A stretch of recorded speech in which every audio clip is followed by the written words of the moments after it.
short too. Can you hear me okay? Yeah. Great. Sorry? I think it's good, right? Are we good? Okay, so I don't have anything printed out because I drove up here from New York today, so this is where they all are. I just emailed them to myself. I've been writing poetry my entire life, so that is, let's see, 50x years. And I'm going to read a couple of poems that actually both have the word baby in them, but they are separated by 20 years. So I'm going to read this first one, which sounds a little bit like a poem that somebody much younger than I would be reading, but I in fact wrote it 20 years ago. It's called Baby Hammock Owl. The huge knot of cables draped between the roof and the old oak hangs like an awkward bundle of bug mummified for the spider. We rest a little after nursing. A skittering beneath the hammock, a skunk only inches below our combined bulk. Look who's up at this golden pre-sunset. A great horned owl with eyes in a permanent frown of wild concentration. The multitasker, hunting and killing and feeding and feathering and flying, always flying. A working mother like me. The great tufts of her brows are alert as knives. From a duel of stares, she and I have made a deal. She continues her surveillance without a swoop or a claw, and I'll honor her kind all my days.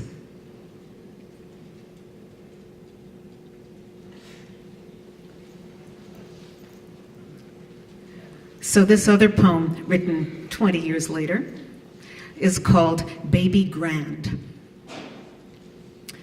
The dark continent of the old piano lies like an oil spill on the Persian rug. When I was 10, my classmate told the story of the mammoth fire in her apartment and how her piano didn't burn but melted. Whenever I sit down to play, I'm ready for the keys to slither out from under my fingers, wriggling blindly around the terrain of music I once knew, waiting for the whole enterprise of noise to sag, buckle, and devolve into tar, as silent and black as outer space, where a Bach fugue begins it all again. When my son plays, his big, doughy hands splay and grab. His long wrists power up and down. His hair bounces with thunder. He's like some alien being I've been charged with raising, a new species of such beauty and intensity that it will save the earth. Fiction has it right. Middle Earth, with elves and men and hobbits in alliance. The freewheeling comradeships of Trek are born of longing. Who wouldn't want company, another sentient race, to help us along? The Neanderthals would have been a good bet. Imagine them now, honorable and gruff. Imagine dolphins in human form, giving us poetry instead of squeaks, hugs instead of splashes, ready to check our arrogance, letting us love them back. The woman whose son has died opens her phone. In the recording he made, he plays his own composition.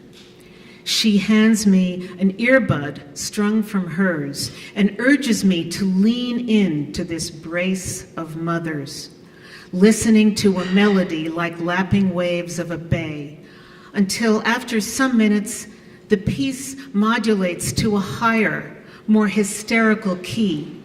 The bass expands and growls. She lays her hand on my arm, saying, "This is where it changes."